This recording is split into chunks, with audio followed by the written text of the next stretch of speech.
지난 시간 호렙산에서 모세를 만나신 하나님과 그의 교회, 즉 광야 교회에 대한 이야기를 전하였습니다. 이스라엘이 민족을 이루기 위하여서는 필연적으로 가나안 땅이 아닌, 가나안에서는 민족을 이룰 수 없었지만 멸시받고 천대받는 그 이집트 땅에서는 호남 민족이 되지 아니하고 그렇게 하나의 민족을 이룰 수 있었다라는 이야기를 나누었고, 이것은 하나님의 계획과 하나님의 타이밍, 그리고 그분의 뜻이 있었다라고 그렇게 말씀을 전했습니다. 그리고 하나님이 그 이스라엘 민족을, 광야 교회를 출애굽시켜서 원하시던 것은 다른 것이 아니라 예배라는 사실을 전하였습니다. 예배를 통해 하나님과 교제하는 것, 그것을 하나님이 기뻐하시고 그 일을 위하여서 출애굽시킨 사건을 그렇게 전하였습니다. 오늘은 그 하나님이 이스라엘 민족을 출애굽시킨 이후부터의 그 광야교회 이야기를 전하고자 합니다. 잘 아시다시피 하나님은 노예 생활하던 이스라엘 민족, 그들을 이집트에서 꺼내기 위해 파라오와 그 이집트 민족에게 10가지 재앙을 내리십니다.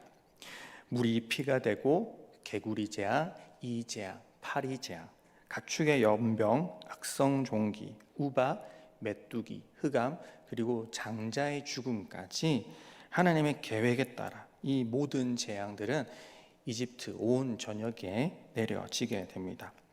왜냐하면 하나님께서는 이집트의 모든 신을 벌하고 오직 하나님만이 진정한 신이다라는 것을, 전능하신 분이다라는 것을 알리기 원하셨기 때문입니다. 출애굽기 12장 12절 말씀입니다. 우리 같이 한 목소리로 읽겠습니다. 시작. 사람이라 짐승을 막론하고 애굽 땅에 있는 모든 처음 나온 것을 다 치고 애굽의 모든 신을 내가 심판하리라. 나는 여호와라. 아멘. 이 10가지 재앙들은 이집트인들이 그동안 믿어왔던 그 신들에 대한 하나님의 징계와 그 모든 신들이 사실은 헛된 것일 뿐이고 오직 하나님만이 유일한 참 신이다라는 것을 선포하는 것입니다. 그리고 그런 이집트에서 430년간을 살아온 이스라엘 민족에게 이제 그들이 의지해야 할 신은 누구인지 두 눈으로 똑똑히 보여주는 그런 사건이었죠. 이에 마지막 10번째 재앙인 장자의 죽음이 있던 날, 모든 이스라엘 민족은 유월절을 지켰고 어린 양의 피를 문설주에 바름으로 하나님의 재앙을 비껴 나가게 됩니다. 이후 이들은 그들이 머물던 이집트에서 벗어나 가나안으로 향하게 되죠. 잘 아는 내용이지만 다 함께 읽어보면 좋겠습니다. 출애굽기 12장 36절부터 40절까지 말씀입니다. 우리 한 절씩 번갈아 교독하겠습니다. 여호와께서 애굽 사람들에게 이스라엘 백성에게 은혜를 입히게 하사 그들이 구하는 대로 주게 하심으로 그들이 애굽 사람의 물품을 취하였더라. 이스라엘 자손이 라암셋을 떠나서 숫곳에 이르니 여호와 외에 보행하는 장정이 60만 가량이요 수많은 잡족과 양과 소와 심이 많은 가축이 그들과 함께 하였으며 그들이 애굽으로부터 가지고 나온 발교되지 못한 반죽으로 무교병을 구웠으니 이는 그들이 애굽에서 쫓겨남으로 지체할 수 없었음이며 아무 양식도 준비하지 못하였음이었더라. 다 같이 이스라엘 자손이 애굽에 거주한 지 430년이라. 아멘. 이집트에서 탈출하게 될 때 은혜를 입어 이집트인들로부터 많은 물품을 취하게 되었습니다. 그냥 나온 것이 아닌 부자가 되어 나오게 됩니다. 수많은 이스라엘 민족들, 장정만 60만 가량이라고 하는 아주 큰 인원이 함께, 또한 수많은 잡족, 이집트에서 외국인으로서, 노예로서 그렇게 생활하던 수많은 외국인들이 함께 탈출하였습니다. 양과 소와 가축도 많은 그런 아주 큰 행렬이 탈출하게 됩니다. 430년 동안의 그들의 삶은 너무나도 힘들었지만 하나님의 때에 타이밍에 민족을 이루어 많은 것을 가지고 나올 수 있었습니다. 그들은 더 이상 연약한 존재들도 아니고 노예들도 아니고 아주 큰 민족을 이루게 된 것이죠. 게다가 단순한 민족 정도가 아니라 여호와의 군대라 불리울 정도의 강력한 힘을 가진 민족이 되었습니다. 출애굽기 12장 41절 말씀을 같이 읽겠습니다. 시작. 430년이 끝나는 그날에 여호와의 군대가 다 애굽 땅에서 나왔은즉. 아멘. 하나님은 노예 생활하던 이스라엘을 너희들 노예다라고 부르지 않으시고 나의 군대, 여호와의 군대라고 그렇게 부르십니다. 출애굽기 6장 26절에도 말씀하고 있는데 제가 읽겠습니다. 이스라엘 자손을 그들의 군대대로 애굽 땅에서 인도하라 하신 여호와의 명령을 받은 자는 이 아론과 모세요. 아멘. 출애굽기 7장 4절에서도 마찬가지로 이 이스라엘 민족을 여호와의 군대라고 그렇게 말씀하고 있습니다. 출애굽기 7장 4절 말씀 우리 같이 읽겠습니다. 시작. 바로가 너희의 말을 듣지 아니할 터인즉 내가 내 손을 애굽에 뻗쳐 여러 큰 심판을 내리고 내 군대 내 백성 이스라엘 자손을 그 땅에서 인도하여 낼지라. 아멘. 이뿐만이 아닙니다. 출애굽기 12장 17절에도 하나님이 이렇게 말씀하십니다. 제가 읽겠습니다. 너희는 무교절을 지키라. 이날에 내가 너희 군대를 애굽 땅에서 인도하여 내었음이니라. 그러므로 너희가 영원한 규례로 삼아 대대로 이날을 지킬지니라. 아멘. 여기서 알 수 있는 출애굽한 이스라엘 민족의 정체성은 무엇입니까? 광야교회의 정체성은 그것은 바로 하나님의 군대입니다. 여호와의 군대. 오늘 설교 제목처럼 광야교회의 정체성은 여호와의 군대입니다. 내게 맡겨주신 사명을 따라 세상이라는 전쟁터에서 승리하는 것이 바로 광야교회의 성도인 것입니다. 이제 이집트에서 나온 여호와의 군대인 이스라엘 민족은 하나님이 허락하신 가나안 땅에 들어가서 이제는 군대로서 그 땅을 정복하면 되는 것이었습니다. 하나님이 이스라엘 민족의 조상 아브라함과 이삭과 야곱에게 약속하셨던 바로 그 땅 말이죠. 이스라엘 민족 모두가 그러한 기대를 가지고 한껏 마음이 부푼 채로 그렇게 이집트를 나왔을 것입니다. 그러나 그 일은 이내 곧 무산되고 맙니다. 사실 이집트에서 가나안 땅까지는 한 250km 정도밖에 되지 않는다라고 합니다. 이 말은 무슨 말이냐? 우리가 보통 출애굽한 이스라엘 민족을 장정만 60만, 여자와 어린아이, 노인, 수많은 잡족들까지 치면 200만이 넘는다라고 그렇게 보통 말하는데 가나안까지 250km면 얼마나 짧은 거리냐? 한 사람씩 그냥 줄 세워 놓으면 가나안에 그냥 닿을 정도의 거리다라는 것입니다. 그만큼 짧은 거리입니다.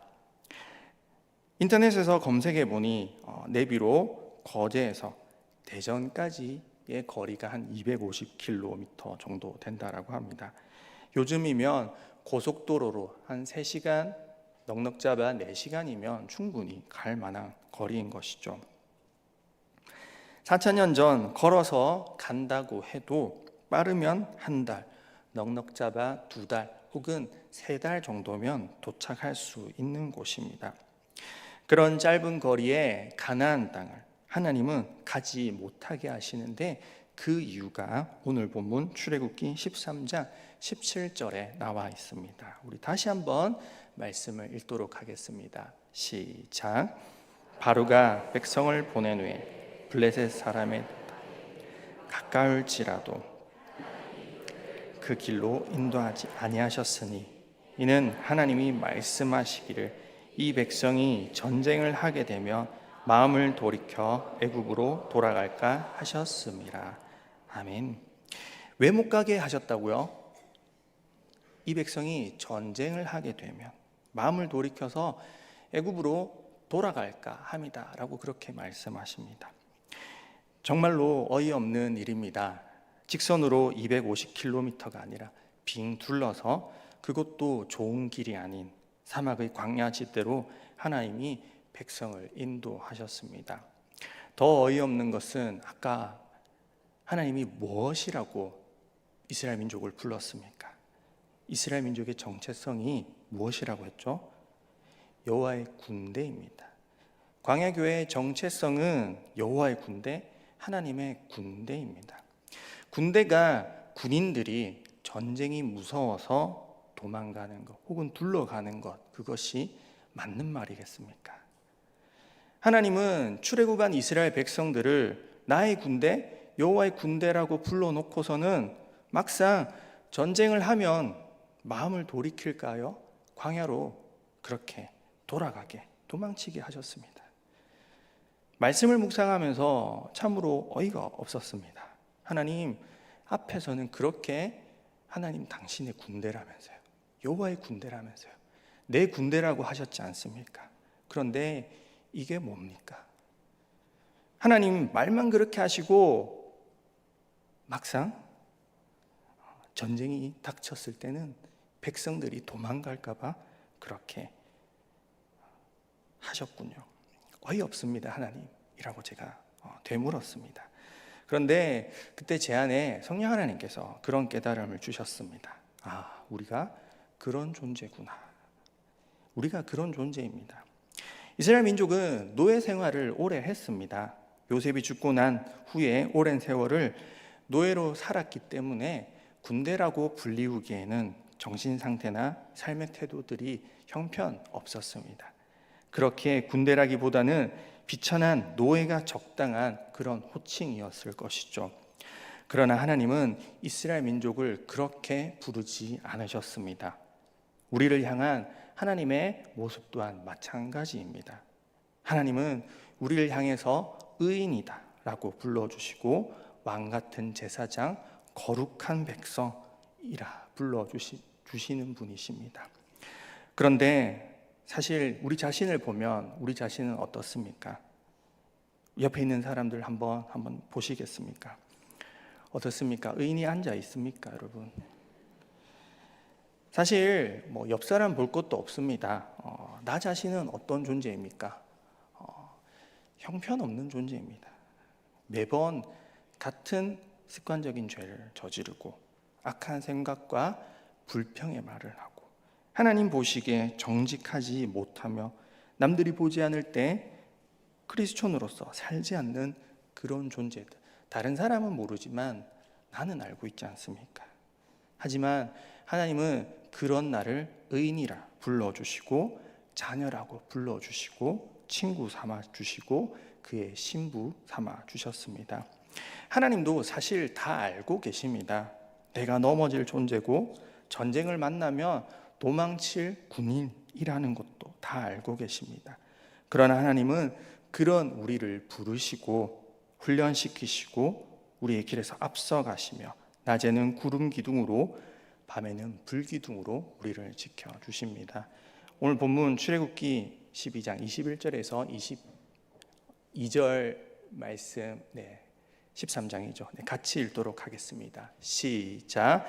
여호와께서 그들 앞에서 가시며 낮에는 구름 기둥으로 그들의 길을 인도하시고 밤에는 불기둥을 그들에게 비추사 낮이나 밤이나 진행하게 하시니 낮에는 구름 기둥 밤에는 불기둥이 백성 앞에서 떠나지 아니하니라.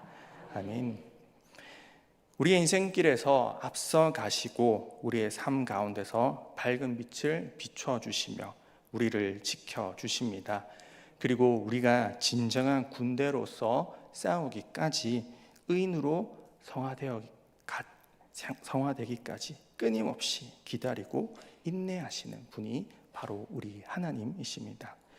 성령의 9가지 열매 중 2개는 인내와 관련이 있다라고 제가 예전에 한번 말씀드린 적이 있습니다. 오래 참음, 절제. 사실 이 9가지 열매는 모두 공동체를 이루기 위한 그런 덕목이기도 하면서 이 9가지 모두 다 하나님의 성품과 관련된 것입니다. 시편 103편 8절에 긍휼이 많으시고 오래 참으시고 은혜로우시며 노하기를 더디하시는 분이 바로 우리 하나님이시다라고 그렇게 고백하고 있습니다. 그런 하나님을 의지하며 우리는 나아가야만 합니다. 광야교회를 연단하시고 결국 가나안으로 인도하실 그분의 그 인도를 바라보면서 우리는 담대하게 믿음으로 나아가야만 합니다. 비록 내 자신을 바라보면 형편없고 노예 근성이 몸에 배어있는 그런 세상의 습관들이 여전히 배어있는 그런 자일지라도 광야에서의 훈련을 통해 진정한 여호와의 군대로 변화될 그런 존재인 것이죠. 그러므로 우리 이렇게 고백하면 좋겠습니다. 두 손을 가슴에 얹고 이렇게 고백했으면 좋겠습니다. 나는 하나님의 군대입니다. 나는 하나님의 군인입니다. 옆에 분과도 이렇게 인사해 보았으면 좋겠습니다. 당신은 하나님의 군인입니다. 당신은 하나님의 군인입니다. 우리는 하나님의 군대입니다. 하나님의 군대입니다. 네. 결론입니다.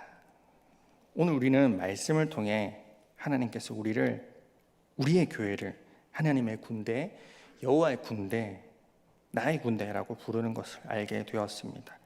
비록 우리의 모습은 부족할지라도 광야에서의 연단을 통해 하나님은 우리를 그의 군대로, 그의 의인으로 만들어 가실 것입니다. 비록 지금 모습은 오합지졸의 어디 당나라 군대 같은 그런 모습일지라도 교회의 머리 되시는 예수님이 우리의 대장 되시니 그분을 의지하며 담대하게 나아갑시다. 그러기 위해서는 또한 고난받고 병사로 훈련받는 일에도 기꺼이 나아가야 할 것입니다. 하나님 믿고 복받고 행복한 신앙생활만 누리는 것은 하나님께서 원하시는 것이 아니다라고 생각합니다. 연단의 시간을 통해 잘 훈련된 주의 군사로 그렇게 살아가는 것이 하나님께서 원하시는 모습일 줄로 믿습니다. 바울도 디모데에게 이렇게 말하였습니다. 디모데후서 2장 3절에서 4절 말씀에 이렇게 말하고 있습니다. 너는 그리스도 예수의 좋은 병사로 나와 함께 고난을 받으라. 병사로 복무하는 자는 자기 생활에 얽매이는 자가 하나도 없나니 이는 병사로 모집한 자를 기쁘게 하려 함이라. 아멘. 마지막으로 한 가지 더. 오늘날 스스로를 군대라고 부르는 그런 사람들이 있습니다. 올해 멤버 전원이 군 복무를 마치고 컴백한 아이돌 여러분 BTS 잘 아실 겁니다. 4월부터 시작해 지난달 6월에는 부산에서 콘서트도 열었고 그로 인해 수많은 인파가 국내외에서 몰려들었습니다. 이 아이돌 BTS의 공식 팬클럽 이름이 혹시 여러분 무엇인지 알고 계십니까? 네, 잘 알고 계시네요. 아미 무슨 뜻일까요? 군대라는 뜻이죠. 군대. 언어와 국가, 인종과 종교를 초월하여 이들은 BTS의 팬으로서 목소리를 내고 일사불란하게 움직이며 선한 영향력을 끼치고자 그렇게 노력합니다. 소외받고 차별받는 이들의 대변인이 되어 BTS를 사랑하고 그들의 메시지를 공유하는 이 아미들은 서로 공감하며 강력한 소속감으로 움직이곤 합니다. 그런데 사실 진정한 아미는 BTS를 사랑하는 그 팬클럽인 아미가 아닌 우리 그리스도인들입니다. 하나님을 사랑하고 그분을 드높이며 하나님의 찬양을 부르며 선한 영향력으로 세상의 빛과 소금의 역할을 해야 할 이들이 바로 우리인 것이죠. 그런 하나님의 군대, 여호와의 아미, 여호와의 군대로서 역할을 잘 감당하며 잘 훈련되어져 하나님의 뜻을 행하며 세상 가운데서 승리하는 그런 저와 여러분의 아름다운 삶이 되길 간절히 바라고 소원합니다. 기도드리겠습니다. 거룩하신 아버지 하나님, 우리를 의인이라 부르시고 자녀라 부르시고 친구 삼아 주시고 그의 신부 삼아 주시고 주님의 군대로 불러주신 것 감사드립니다. 비록 내 자신은 형편없고 죄의 노예적 근성이 배어있는 그런 자일지라도 광야에서의 훈련을 통해 진정한 여호와의 군대로 예수 그리스도의 좋은 병사로 거듭날 것을 믿습니다. 나의 옛 모습과 옛 자아는 죽고 온전한 그리스도인으로, 온전한 주님의 병사로 세워지게 연단시키시고 주의 일에 사용하여 주옵소서. 세상에서 승리하며 살아가는 우리 모두가 되게 인도하여 주옵소서. 감사드립니다. 예수님 이름으로 기도드립니다. 아멘.